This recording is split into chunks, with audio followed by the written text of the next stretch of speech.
다윗은 오늘 그야말로 이렇게 어디 한 군데 털어놓을 수 없는 그런 고난 가운데 들어가 있다는 것을 알 수 있습니다. 1절, 2절입니다. 시작. 하나님이여 나를 구원하소서. 물들이 내 영혼에까지 흘러들어왔나이다. 나는 설 곳이 없는 깊은 수렁에 빠지며 깊은 물에 들어가니 큰 물이 내게 넘치나이다. 그렇습니다. 이런 답답한 상황을 만났지만 그는 하나님이여 하나님을 부르는 것으로 시작이 돼요. 우리의 신앙은 하나님 이렇게 부르는 것이죠.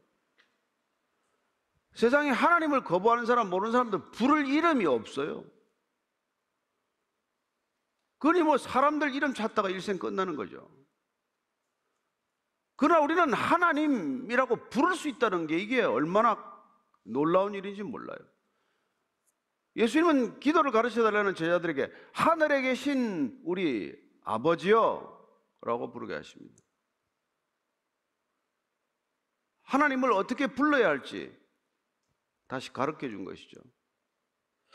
그렇습니다. 하나님을 부를 수 있는 이상 우리는 절망에 빠지지 않습니다. 왜 하나님을 하늘에 계신 아버지라고 불렀을까요? 사방이 막혀도 우리가 위로 열려있는 곳을 바라보라는 거예요. 사방이 우겨쌈을 당하더라도 뚫려있는 곳을 보라는 것입니다. 그렇습니다. 우리의 믿음은 하나님을 부르는 것이고 위를 바라보는 거예요. 세상은 다 땅만 보고 살죠. 견만 보고 삽니다. 그러나 우리는 위를 보고 사는 존재라는 거예요. 위를 보면 거기는 열려있기 때문에. 그리고 하나님을 바라보면 우리의 좌절이나 낙심이나 절망을 떨칠 수가 있기 때문에. 지금 다윗은 설 곳이 없어요. 깊은 수렁에 빠져서 발이 땅에 닿지 않아. 죽을 것만 같아요. 물이 영혼을 침범해서 이제 목숨이 끊어지는 것 같은 상황이에요. 이는 현직 왕이에요. 그런 왕이 이런 걸 기록했단 말이에요. 아무것도 없어야 되지 않겠습니까? 아무 일도 없어야 되는데 이런 일을 만난단 말이에요. 그래서 지금 3절 이런 상황을 토로합니다. 시작. 내가 부르짖음으로 피곤하여 나의 목이 마르며 나의 하나님을 바라서 나의 눈이 쇠하였나이다. 부르짖는 거예요. 부르짖어요. 이번에 수련회 갔더니 부르짖어 기도했더니 몇 사람 나가버리더라고. 그렇죠. 그분들은 부르짖어 기도한 적이 없는 사람이죠. 늘 침묵 기도하고 조용히 기도하고 한 번도 인생에 부르짖어 본 적이 없는 사람들이죠. 그래서 옆에서 부르짖으면 못 견디죠. 시끄러워서 자기 기도도 안 되고. 그래서 뭐 체면 있는 사람은 좀 그래도 견디든지 뭐 본인도 소리를 높여가지고 같이 한번 질러보든지 이러는데 그게 안 되는 사람들이 많이 있다고. 한 번도 어려움을 안 겪어본 거죠. 여러분 부르짖고 싶어 부르짖습니까? 아니 죽는 상황을 만났는데 누가 안 부르짖어요? 물에 빠져 건져달라고 할 때 누가 여러분 조용히 건져주세요 이런 침묵으로 건져주시겠죠. 여러분 누구나 물에 빠지면 소리를 질러대는 거예요. 몇 번 지르고 나면 힘이 쭉 빠져요.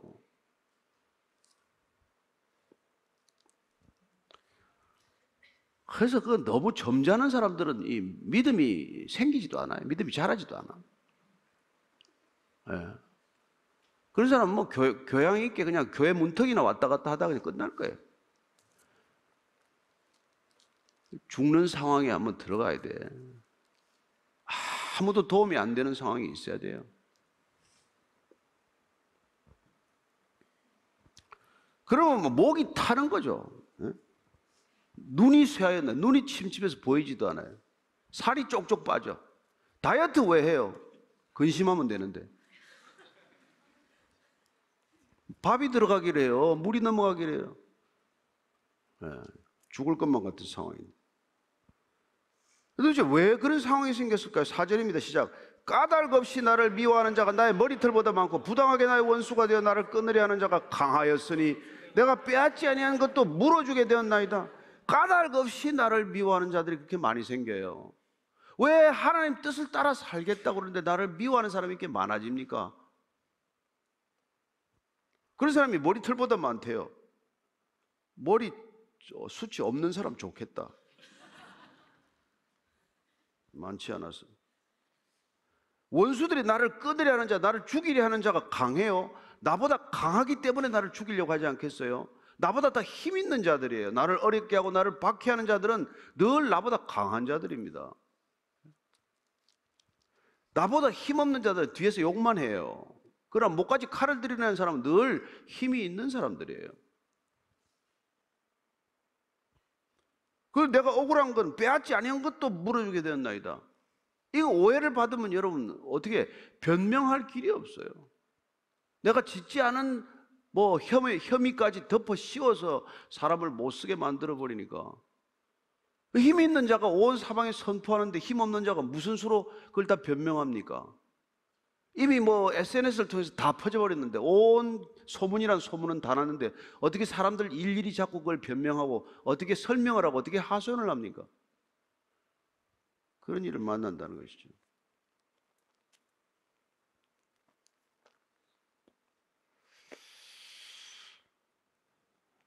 그래도 하나님 부르라는 거예요.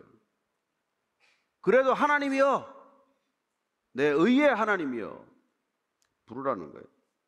참 모르겠어요. 이 자리에 뭐 어떤 어려움들을 겪고 여기까지 오셨는지 모르겠지만, 지금 이 시편이 절절히 여러분의 삶에 응한 사람도 있을 테고, 뭐 나하고는 아무 상관없는 사람도 있겠죠.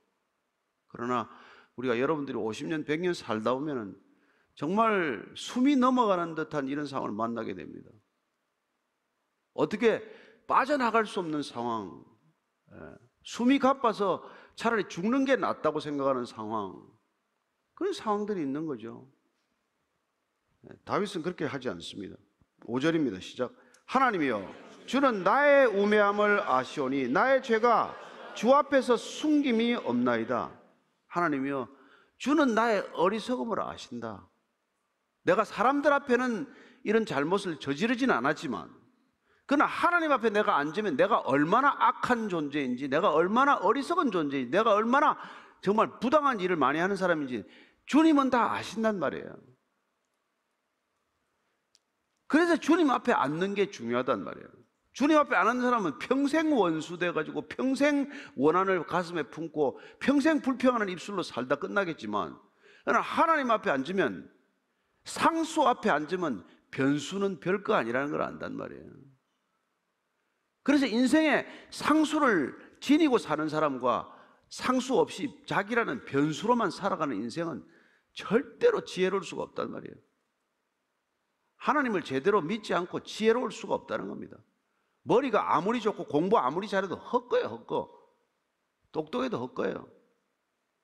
하버드 나와가지고 뭐 600명, 700명 조사해보니까 3분의 2가 정신병 걸렸다는 거 아니에요? 관계 지수가 형편이 없어. 사람과 어떻게 관계를 맺을 줄을 몰라. 머리만 좋았지. 그 주위 있는 사람들 맨날 힘들게 만들고 맨날 피곤하게 만드는 거예요. 다윗은 그렇지 않아요. 죽을 것만 같은 사람들을 만났어요. 그런데 그는 하나님을 불렀고 하나님 앞에 앉았더니 나의 어리석음을 돌아보는 사람이란 말이에요. 그리고 나의 죄가 주 앞에서 숨김이 없나이다. 어쩌면 뭐 밧세바와의 저지른 죄, 우리아를 또 죽음에 이르게 한 죄, 이런 것들을 하나님이 낱낱이 알고 있다는 것을 알게 된 사람 아니에요. 숨기려고 다 완벽한 범죄를 꿈꿨지만은 하나도 가릴 바 없이 다 드러난다는 걸 알았기 때문에 그 모든 것들이 나의 어리석음에서 비롯되었다는 것을 알았던 사람이죠. 그래서 여러분들 자동차 운전할 때, 젊은 시절에도 차 운전하고 날 때 접촉사로도 몇 번 겪어보는 게 나중에 큰 사고를 막는다는 얘기가 있잖아요. 인생에 많은 실수를 해보고 많은 실패를 해본 사람들이 왜 나중에 믿음도, 훌륭한 믿음을 갖게 되냐면 내가 어떤 존재인지를 안단 말이에요. 내가 얼마나 죄인인지를 안대. 여러분, 죄가 깊은 곳에 은혜가 깊은 거예요. 왜 여러분들 은혜를 마음껏 누리지 못하냐면 내가 얼마나 죄인인지를 몰라서 그렇단 말이에요. 내가 얼마나 죄인인지를 알수록 여러분들은 깊은 은혜에 젖어들게 됩니다. 그렇죠. 하나님, 예수님께서 물으셨습니다. 누가 더 탕감을 많이 받은 사람이냐? 10,000달란트 탕감받은 자냐? 100데나리온 탕감받은 자냐? 자기 죄가 10,000달란트 탕감받은 사람은 여러분 100데나리온 가지고 따지지 않는다. 그러는 거죠. 그래서 뭐 모태신앙을 입에 오르내리기가 싫지만 그들이 은혜를 이렇게 깊이 못 누리면은 이게 바리새인으로 가는 지름길이란 말이에요. 본인들이 그 타고난 좋은 신앙적 여건이나 환경에도 불구하고 깊은 은혜를 누리지 못하면 맨날 얕은 물가에서 철벙거리다가 물가에서 들어있는 사람들끼리 시비하다 끝난단 말이에요. 그러나 깊은 물에 가는 사람들은 여러분 죽을 것만 같은 고비를 넘는 거예요. 시편 말씀이 그냥 떼굴떼굴 구르는 일이 일어난단 말이에요. 깊은 바다를 들어가게 되면 배가 뒤집혀질까 건바에도 빠질 것 같지만 빠지지도 않아요. 배가 쉽게 안 빠집니다. 그런 시간들을 겪게 된다는 것이죠. 오늘 다윗이 얼마나 가서 그 사람 고난을 많이 겪었습니까? 다윗처럼. 그래서 자기 죄가 다 남김없이 드러난 걸 봤기 때문에 자기를 죽이고자 하는 이 수많은 악한 자, 머리털보다도 많은 악한 자들을 놓고 그는 이걸 넘어가는, 극복해내는, 견뎌내는 놀라운 비범한 사람이 되는 것이죠. 그는 여러분 사실은 이 형들 밑에서 얼마나 눈칫밥을 먹은지 몰라요. 여러분 양치기 그게 좋은 잡이어서 시켰겠어요? 그게 제일 더럽고 천한 일이어서 위에 형들이 아무도 안 하기 때문에 말죄라서 그 일을 하게 된 거란 말이에요. 그래서 여러분 그 사무엘이 와서 기름 부을 때 엘리압부터 차례를 보잖아요. 엘리압, 아비나답, 삼마. 그 사람 다 키도 크고 헌출하고 옷도 잘 입었어. 7명 다 지나가죠. 누구 없냐? 아들도 없냐? 저 들에 나가 있는 말제 다윗이 있습니다. 그 데려와 봐라. 그래서 기름 부었단 말이에요. 그 순간부터 형들 더 열받았죠. 엘리압이 특별히 심했어요. 전쟁이 나서 다 나갔습니다. 셋 다 나갔어요. 그래서 야 아버지 이새가 불러가지고 걱정이 됐어요. 가서 좀 양식 좀 갖다 주고 와라. 그때는 군량미를 싸가지고 전쟁하러 갔어요. 떨어질 때가 돼서 좀 갖다 주고 그래. 양식을 들고 왔는데 그냥 형이 벼락같이 화를 내. 야 이 녀석아 여기 구경 났냐? 전쟁터에 뭐 구경할 게 있어 여기 왔냐? 가서 양 떼나 돌보지 왜 양은 안 보고 여기 나타났냐? 그게 여러분 동생한테 여러분이 땀 뻘뻘 흘리고 자기 먹을 양식 가져온 동생한테 할 일이에요. 그렇게 어려서부터 치고 박해받고 구박받고 말이죠. 그리고 사울한테 13년 쫓겨다니면서 죽을 고생을 하고 평생 죽을 고생을 한 사람이에요. 여러분 그런 고생 안 해본 사람들은 이 고생의 의미를 모른다고. 고난을 겪지 않은 사람은 고난의 의미를 몰라요. 고난이 유익이라 그 좋은 말로 듣지 그 고난이 실제로 자기 인생에 유익이 된 바가 없어요.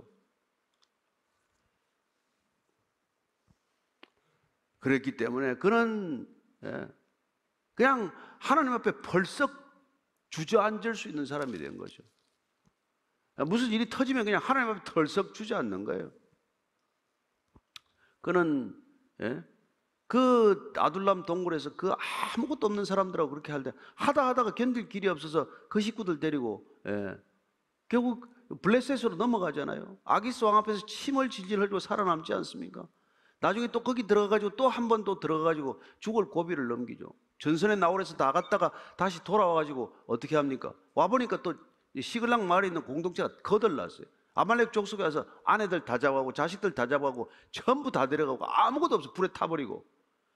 그런데 지금까지 자기가 보살폈던 그 부하들이 돌로 쳐 죽이겠다고 다윗한테 달려들어요. 여러분 인간이 그런 겁니다. 물에 빠진 사람 건져놓으면 내 보따리 내놔라는 거랑 또 마찬가지죠. 어떻게 거둔 자식들인데 아니 지금 다윗 아내들은 있나? 다 없어진 거예요. 다 자식도 없고 다 데려간 거예요. 다 같은 처지야. 그런데 다윗 때문에 그런 일을 겪었다고 돌을 드는 게 그 부하들이란 말이에요. 그때 다윗은 털썩 주저앉습니다. 하나님 앞에. 그 부하들하고 한마디 섞지 않습니다. 어떻게 이 녀석들 이럴 수가 있냐 그런 말 하지 않아요.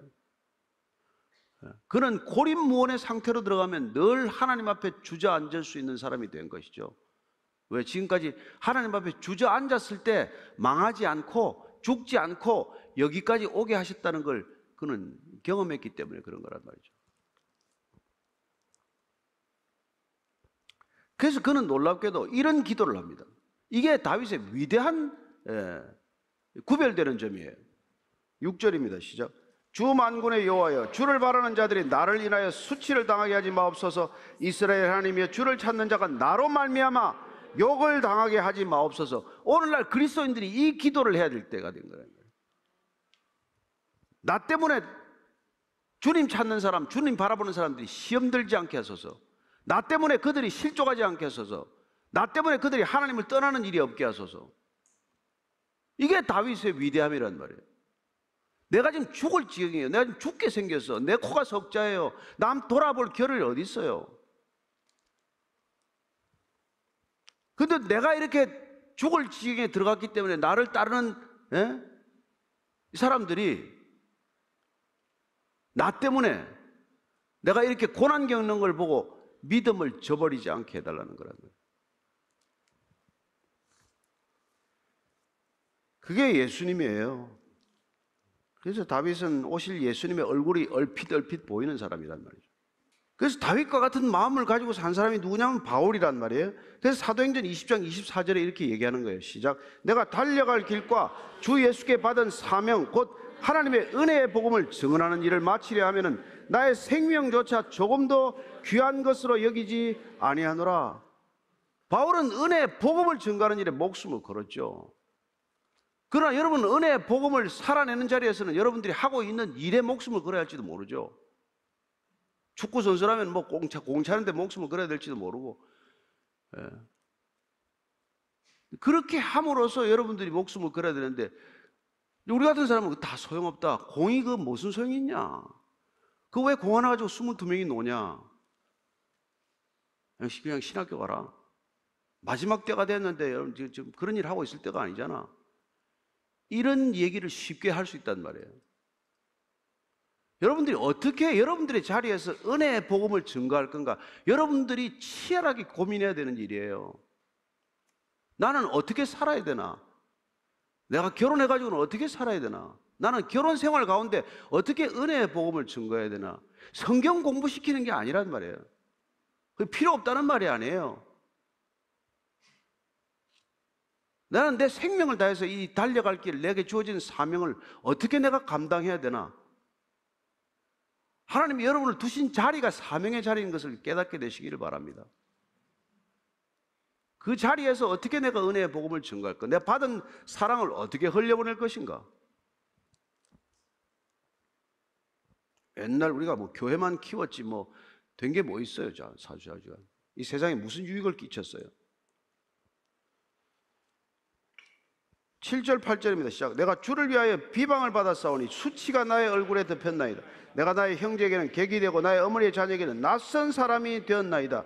다윗이 레위인이라서 성전에 있으면 무슨 얼굴에 무슨 뭐 똥칠할 일이 있어요? 얼굴에 수치를 겪을 일이 있어요?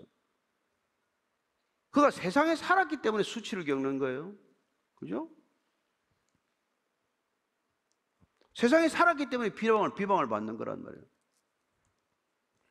온 얼굴에 그냥 수치를 겪었대요.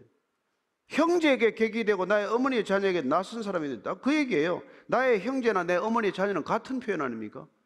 내 형제들한테도 마치 내가 낯선 사람이 되고 이방인처럼 대접받았다는 거예요.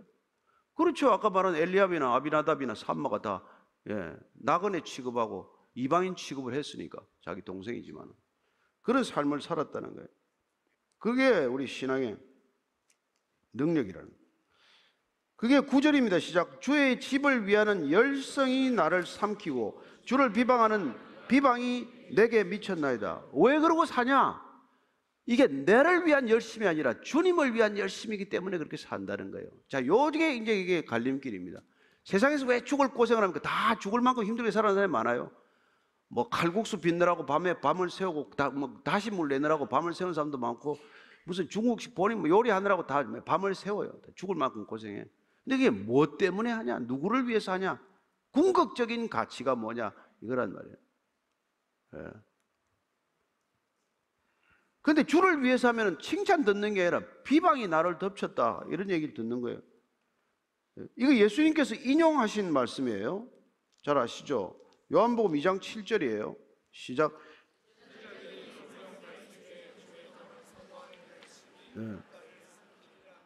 네. 로마서 15장 3절이에요. 시작.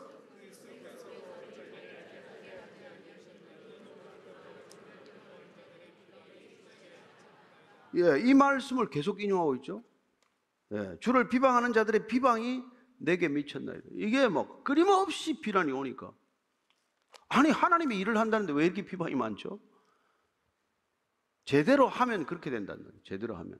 제대로 하면 십자가는 피할 수 없는 길이 되지만, 얼치기로 하면 십자가 피하다가 그냥 다른 칼에 맞아 죽겠죠. 이리 피하고 저리 피하다가. 그래서 주를 비방하는 비방이 내게 미친 사람들, 그 다음에 주의 집을 위하는, 하나님을 위하는 열심히 나를 삼킨 자들, 이게 우리가 말하는 믿음의 거인들이란 말이죠. 여러분, 세상은 죽기 살기예요. 죽고자 하는 사람들이 사는 곳입니다. 그래도 한 시대를 책임지는 사람들을 보면 다 죽고자 혁명도 일으켰고 죽고자 그렇게 살아가는 거예요.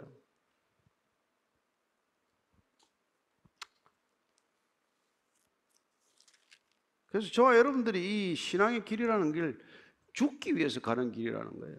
아니면 죽어야 가는 길이라는 거, 이걸 항상 기억해야 합니다. 살겠다고 발버둥 치면 여러분 죽는 날까지 괴로워요. 그냥 칵 죽으세요. 죽으면 끝인데.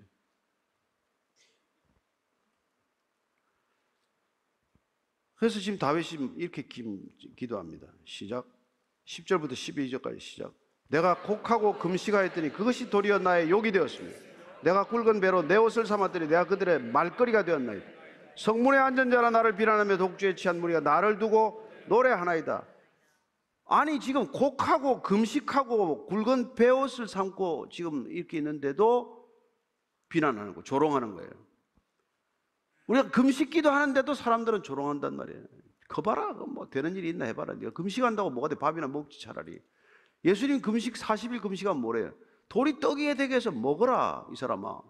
너는 그런 능력이 있지 않냐? 왜 그렇게 청성맞게 굶고 있나? 그게 세상이에요. 도리어 욕을 하는 거란 말이에요. 지금 뭐 그렇게 교회나 다니고 맨날 뭐 그러고 있으니까 당신 안 되지. 사람들의 말거리가 되었다?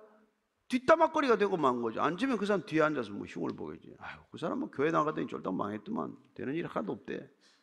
그러겠죠. 성문에 앉은 자들이 뭐, 그 사람이 제일 많은 곳이 성문이에요. 많은 사람들이 나를 비난하고 독주에 취한 무리, 이거는 정말 그 바닥의 인간들이야. 맨날 낮에 술 취한 사람들이니까 이런 인간들까지도 나를 두고 술안주로 삼는다는 거죠. 그런 꼴을 당한단 말이에요. 술집에 앉아가지고 술 안주거리로 그 사람을 욕하고 앉아있는 거예요. 그런데도 불구하고 왜 다윗이 다시 일어섰습니까? 왜 다시 일어섰나요? 하나님을 상수로 삼았더니, 하나님을 끝까지 바라보았더니, 하나님을 향한 그의 태도를 바꾸지 않았더니 다시 일어서게 하셨다는 거예요.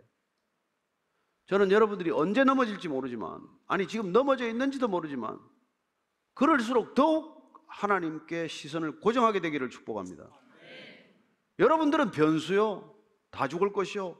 50년 뒤에 이 자리에 있을 사람, 살아있을 사람 몇이나 되겠어요? 그러나 하나님은 영원하십니다. 불변하시는 하나님, 영원하신 하나님, 무한하신 하나님께 여러분들 인생을 맡기는, 그래야 맡겼으니 신뢰하니까 평안한 그런 믿음의 거인들이 되기를 축복합니다. 한 해가 올해 동안 우리가 그런 하나님을 의지해서 기도하기로 했어요. 그래서 어쩌면 여러분들 기도는 잊어버렸을지 몰라. 왜냐하면 맨날 아침에 우리 기도 제목이 우리 사회 각 영역을 두고 기도했어요. 열방의 나라를 하나 두고 기도했어요. 우리나라의 도시를 하나 두고 기도했어요. 내 기도는 언제예요? 그래서 지금 7주 남았는데 올해 기도하자고 시작된 2024년에 내 기도 못하셨으면, 특별히 억울한 일이 해결이 안 돼 있으면 집중적으로 실험해서 이 억울함에서 벗어날 수 있게 되기를 바랍니다. 하나님께서 원수 갚아준다는 걸 믿으시고 그 억울함으로부터 풀려나야, 그 분함으로부터 풀려나야 여러분들이 새해를 맞을 수 있게 될 것으로 믿습니다. 여러분, 우리가 그렇게 계속 기도하면 우리는 두 가지를 경험하게 됩니다. 아까 갈라디아서 말씀처럼 선을 행하다가 아유 이만하면 됐다. 아유 할 만큼 했다. 나도 참을 만큼 참았다. 이제 그만이다. 내가 예수인가? 마음까지 싸늘하게 식어갈지라도 갈라디아서 말씀처럼 선을 행하되 낙심이 오더라도 낙심하지 않고 반드시 때가 되면 이룬다는 것을 믿으시기 바랍니다. 두 번째 기억하십시오. 여러분들이 끝까지 믿음을 지키면 악으로 악을 갚지 않고 선으로 악을 이기는 인생이 될 줄로 믿으십시오. 그래야 여러분 뭐 힐옷 입은 백성으로 가서 예배를 드리지, 안 그러면 예배 드리는 자리에 어떻게 낍니까?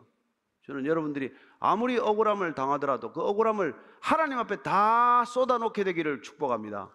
다 쏟아놓으십시오. 뿌리를 남기지 마십시오. 뿌리가 빠지도록 하나님 앞에 토설하게 되기를 바랍니다. 그래서 여러분들이 그렇게 토설하면 우울증 없습니다. 조울증 없습니다. 공황장애 없습니다. 내가 다 나를 묵상한 결과예요. 그럼 여러분들은 고립형, 은둔형 인간이 안 될 줄로 믿습니다. 사람들을 기쁨으로 대할 수 있고 사람들을 따뜻함으로 맞을 수 있고 내 안에 있는 사랑이 아니라 그분의 사랑으로 누군가를 사랑할 수 있고 섬길 수 있는 그리스도인이 될 줄로 믿습니다.